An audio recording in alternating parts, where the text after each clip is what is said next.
Hello people, good morning and wishing you a very very happy day. আমি মূলত প্রতিদিনই মর্নিংয়ে ওকে যাই এবং আজকে সাডেনলি ওয়েদারটা এত বেশি ফগি, এত বেশি কুয়াশা ছিল। এই কুয়াশা দেখে খুবই হাইলি এনার্জেটিক হয়ে খুব বেশি এনার্জি নিয়ে হাঁটতে বের হয়ে গেলাম।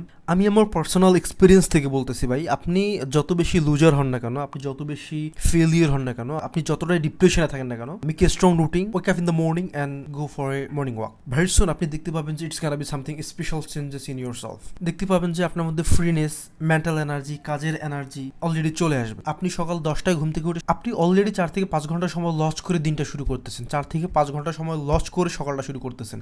আপনি অপরদিকে সকাল 5টা কিংবা 6টায় ঘুম থেকে উঠেন, আপনি দিনে কোনো এক ভাগে গিয়ে ফিল করবেন যে আসলে আপনার সে দিনটা বড় বড় ফিল হচ্ছে, মনে হচ্ছে যে আপনি অনেক বেশি সময় পাচ্ছেন কাজে। আর ভাই একটা পিওর কথা হচ্ছে, সকালে হাঁটার মজা, মর্নিং ওয়াকের মজা আপনি মর্নিং ওয়াকে না আসলে ফিল করতে পারবেন না। আপনি একদিন, অনলি ফর ওয়ান ডে, আপনি মর্নিং ওয়াকে আসেন, সকালবেলা এই কুয়াশা হাঁটতে আসেন বা এই ঠান্ডা ভাইবটা নিতে আসেন, আপনি দেখবেন যে রেগুলার আপনি আসতেছেন।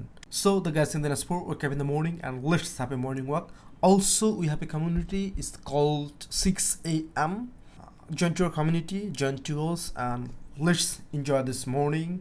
Let's keep our body fit and enjoy our life. By the end, wishing you a very happy day.